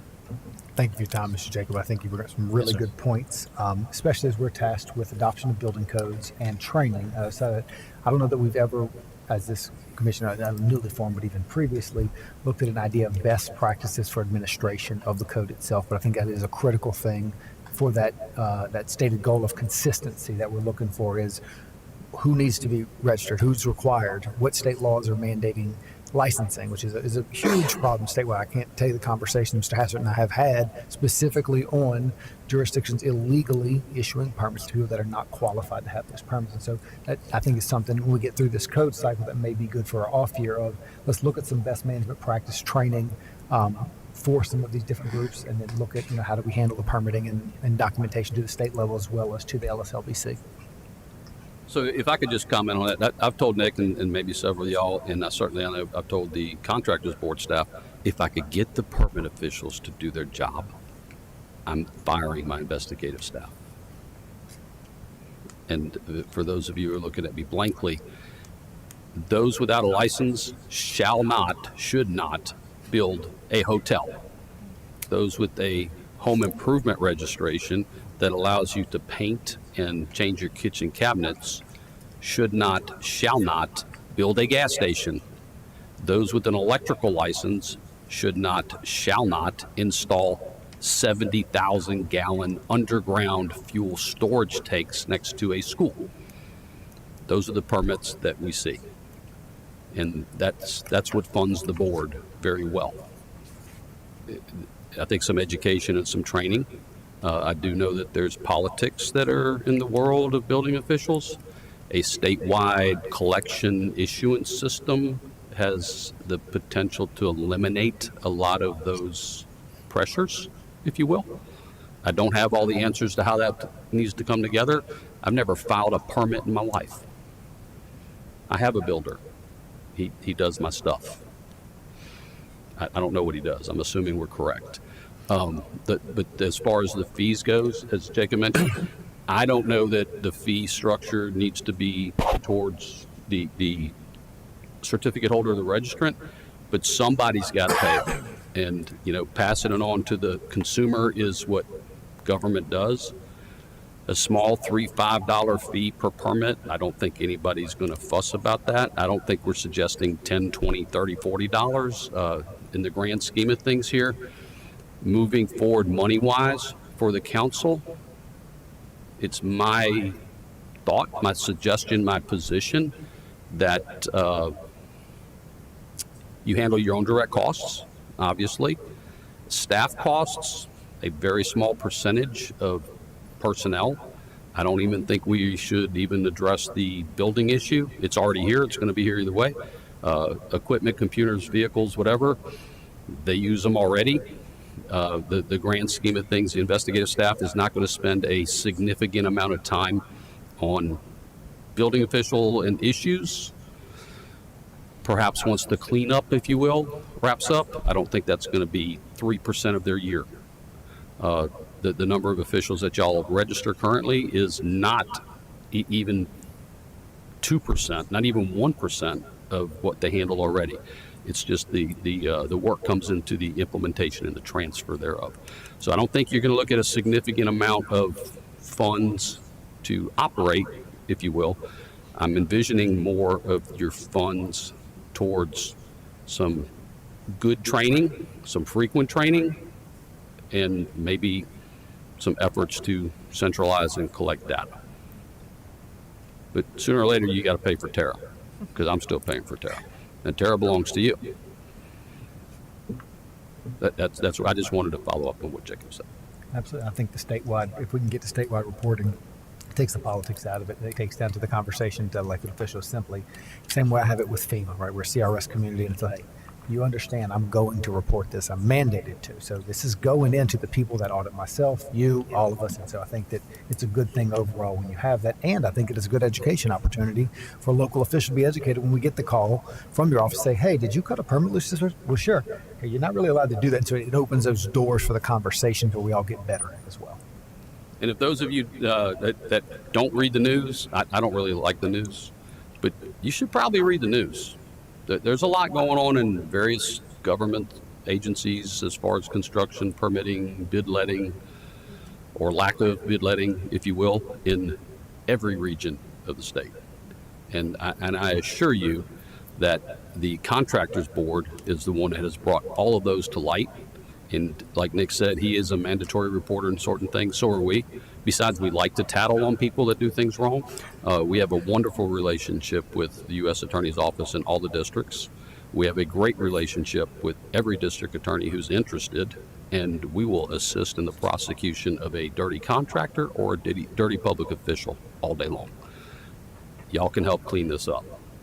And, you know, I guess I'll close as the first discussion we had that was supposed to be a meeting, but it wasn't a meeting because we did not have a quorum.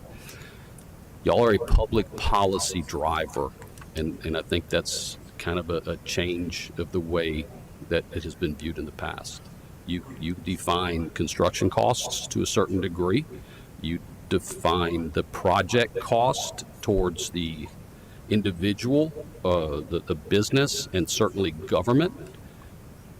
And you certainly have a strong effect on all of us personally with homeowners costs and business insurance costs. PJ can probably spout out some numbers to you whenever y'all ready to talk about that, but you're a public policy driver. This is no longer about making it hard to do whatever type of work, you know, in industry driven. So I'm just encouraging you to look at it as the broader scope. Absolutely. With that, that's all I truly do have. Remember the comment from the public? If you don't mind, please state your name for the record. Billy McShane, Vernon Parish. I just have one question. We're sitting here talking about standardizing the permit process and stuff. As far as I understand it, Chapter 1, which covers permits and all the code books, has been tossed aside, written out of the statute. And the only people that can adopt a Chapter 1 is the local jurisdictions. So without my jurisdiction adopting a Chapter 1, there is no Chapter 1. So we have no standardized permitting process. I don't disagree. I think the discussion of the board is more for the idea of creating a best practices for jurisdictions, an education component of, hey, these are things that work well and keep you out of trouble, more than trying to mandate a Chapter 1 for a community, which you are correct, we are not allowed to mandate. Yeah, that's... And talking about data and what data we have as a council, because this has always been hard for us to even know. We haven't collected in the past who adopts Chapter 1 and doesn't adopt Chapter 1. This became a big issue in the, I hate to say it out loud again, Freeboard conversation, where we weren't even sure who had adopted Freeboard and who had not adopted Freeboard in the state. So I think us being able to collect that is going to be really important in our ability to even just win hearts and minds in this conversation. And if we need Mr. Chair, if I could change, comment sure to his comment, don't leave. While I agree that you are limited in your authorities at the moment, remember, you ladies and gentlemen can propose legislative change. And if legislative change would accomplish the goals of this council statewide and not negatively impact anyone, that is something that you should consider, and we may have to have some further discussion on that. And maybe I created that comment based upon my centralized collection permitting standard. I'm not proposing to charge anybody money. I'm proposing to give the entire state a free system. If you're a population of 9 or a population of 90 million, like Jefferson, whatever they are, y'all close to 90 million, I see no reason why there cannot be a standardized data collection point, that there cannot be certainly a standardized approval point, obviously with some specifics towards your jurisdictions. All of us fill out the same tax forms for the IRS and the state. We all fill out the same fishing license application. We all fill out the same vehicle registration application. We all fill out everything the same, but we don't do that in buildings. Tell me why that is. I agree with you 100%. That's why I'm putting forth my time to come here. I believe that there needs to be a standardization across the board. 100%. We don't want to punish the smaller jurisdictions. That's not the goal. The goal is to make it easier for everybody. That's not what I was speaking of. It's not about a punishment or data collection. When I started hearing you'll standardized practices, standardized permitting. Okay, this person has this application, this person has this applications. These people permit this, they permit that. That's all cost Chapter 1. And without the ability to have a standardized Chapter 1, you're not going to have a standardized permitting process. Right, and I agree with you, and that's why we're talking about very generally at this point some changes to legislation to change your authorities. Your authorities have been very hamstrung over the years, in my opinion. I'm not a building official, don't pretend to be one. I'm not even, I can't build a doghouse, trust me. But the issue being is, there's nothing uniform about the Uniform Construction Code Council. So either let's change the name or let's become uniform. And if it works for the most complex thing that we all deal with every year, ladies and gentlemen, my personal belief is the IRS code. We all fill out the same form. We all supply the same data. Why is it different in Ouachita versus Terrebonne? Why? Well, I think if we're going to go to statewide reporting, we're going to have some consistent approach there. I mean, I understand zoning, planning, some of those are some different processes, but for the building permitting itself, I think that consistency is significant, and I think that clearly the legislature is asking for help. They put us in this position to create, like you said, it's policy, absolutely. And so if we need to put a legislative committee together and put some things forward, I'm certain we can do that for the betterment of the state. But I do appreciate your comments, and we are typically. Absolutely. Thank you, Mr. Chairman. Is there anyone else in the public comment? Gretna? I'll just add to what was said, just so that it's said. Please introduce yourself. Danica Garandona, building official for the city of Gretna. While I appreciate this effort and initiative, and I think it's good to be uniform and that we're all on the same page, I've just, as you noted and said out loud, I'd just like to say again that I can only speak for Gretna, but when things filter through from a permitting process, it does engage a planning and zoning dynamic, engages a historic dynamic, and it engages a floodplain management dynamic. So there is a need, but there is going to be some definite nuances that are going to happen with every different area, because every little city and municipality and parish is different. And but I do want the same goal. And I agree. Okay. But you have to start somewhere. And I'm not disagreeing with you at all. I'm just saying that out loud, so I've said it and just reiterating something that you touched on. Thank Absolutely. you. We've had a lot of conversations about that. Like I said, I think that if we primarily start with the goal of reporting so we can understand what these numbers are, who is doing this work, who is approving the work, I think that alone is going to bring us light years ahead as a state. Just get a shell. Absolutely.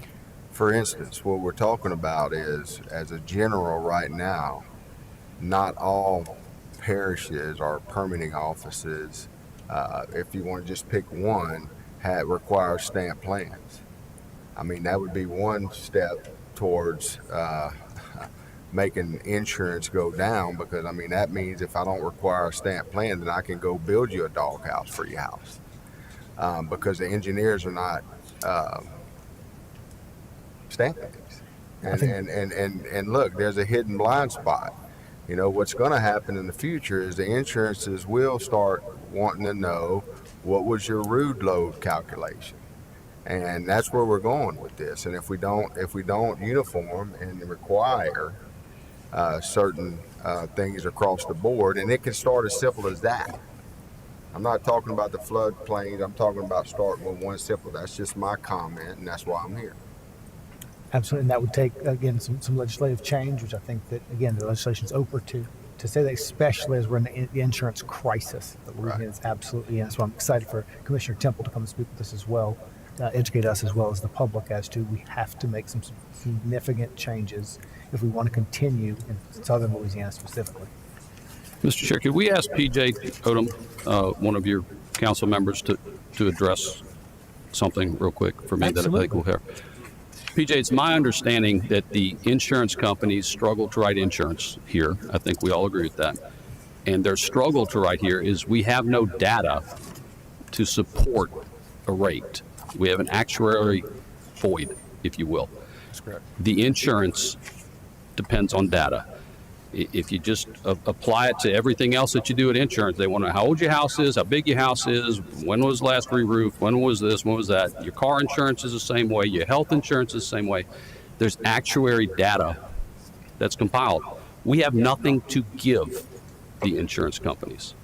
So, you know, just Brad's perspective, if I was an insurance company, I would raise the rate as high as I could and pray to God that I was right. Or just say I'm not taking the risk and I'm going to go someplace that provides the data. Just a point of record. Mr. Clark mentioned the engineered plans. Much further down the road, we need to have a discussion about that as well. But you got several engineers that stamp everything and they didn't draw them. And we're on the contractor side, we're addressing that where we can with the engineering board.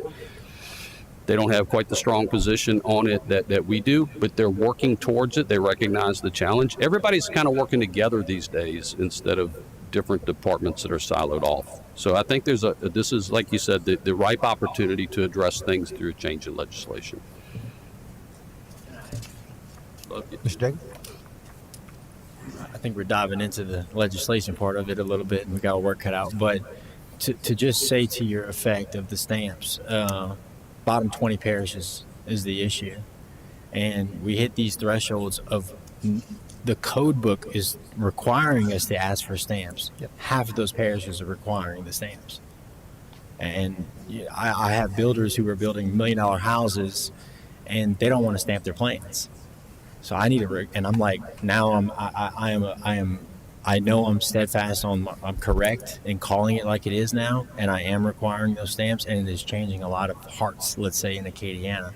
So it's been a struggle, but we finally, you know, when the law came out August 1st, we went full steam ahead with it, and we started requiring stamps. And the point I always make to people is, I'm not trying to be hard on our builders, because most builders that know me know I will inspect your concrete at 2 a.m. on a Saturday, but we have $1 million houses with stamps. We have the cheapest houses with stamps, and everybody in the middle is quote unquote good builders, you know, and they've fallen through the cracks, and we have no standardized, you know, just a process. But we do have our ways to go before the architects and engineers deciding who's needed to be stamping things. So, and it's a lot of education on that too. Sorry, I just wanted to add. Thank you. One more. You wouldn't mind introducing yourself for the record? Farm environmental.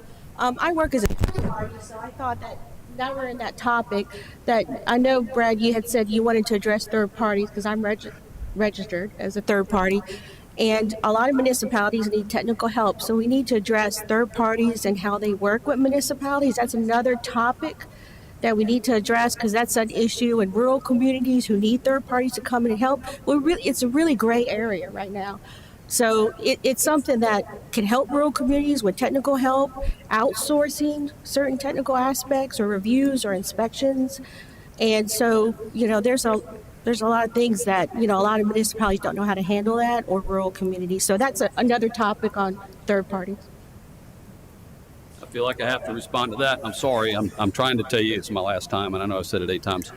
Third parties, as those of you in the industry know, are wonderful and they're terrible.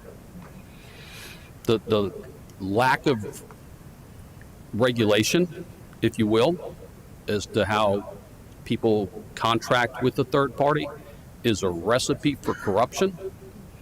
It is absolutely dangerous. If you will look at about 17 indictments through the Eastern District of the United States in the last 3 years involving building officials, that should make it clear for you. I would name names and cases, but I'm not positive in my brain who has been finalized through the court system and who is pending, so we won't go there. But the point being is, I look at it as a real life example, and I'm sorry to tell you this, but I only have one other reference point in my life professionally, is I came from the world of law enforcement. In the late 80s, early 90s, if you needed a record to tow a car, a wrecked car, a burnt car, or an abandoned car, or whatever, you called your buddy. And then what we ended up having is the racing of record companies to get to certain crashes in New Orleans that ended in gunfire about getting a $75 tow bill. And then the exorbitant rates that weren't controlled, and the Public Service Commission stepped in and created some mandates about how police impounds and tows are handled. Real quick, it's handled 2 ways. You either make application to that jurisdiction and you become part of a rotating log system where the first rec goes to this one, the second rec goes to that one, the third rec goes to that one, or you bid, the jurisdiction will bid, open for a public bid. Those companies who are interested in it have to meet certain requirements. Low bid wins, contracts up, we bid again. That's not how it works in third party. And I think most of y'all know that. As the builder, I wouldn't use the municipality for anything in the world if I could hire the third party guy who may or may not come to inspect it, that I give a lot of money to every year. What's his benefit of failing me? He's losing me as a customer. And I think some of the discussions that have been had with various building officials and government officials is simply just disallow that practice. Make the municipalities step in the middle and collect the funds and determine who your third party is. That's a very simple solution in my brain. I don't know how it would truly work, but those are some things that we're going to have to discuss. Ms. Diane, I appreciate your comments. I personally see in the near future a increase in the number of third-party companies. I don't know how you can do it any other way. Municipalities can't afford to hire the number of inspectors in the more rural and less populated, lower income areas as it is. And as we become consistent in our regulatory practices, it's going to be even harder for them to keep up without the use of a third party. Just some further thought. And look, guys, we got a lot to discuss. There's been a lot left on the table, and I think this is the time to fix it. So absolutely. I think third parties can be a if you're not ready to hear a lot of crazy stuff, don't come back, because I got some stuff we need to talk about that affects this industry. I can tell you also that you have some industry representatives here from commercial construction. I'm sure he's going to bring forth some points. We have some non-industry group representatives of construction here as well. Trent, he sees it from a different perspective. There's a lot that's problematic, and it just doesn't have to be. It's just a matter it hasn't been addressed. I don't know what the appetite was for addressing these things in the past, but it's different now. Y'all are public policy makers. Think about that when you make decisions. Thank you, sir. Any other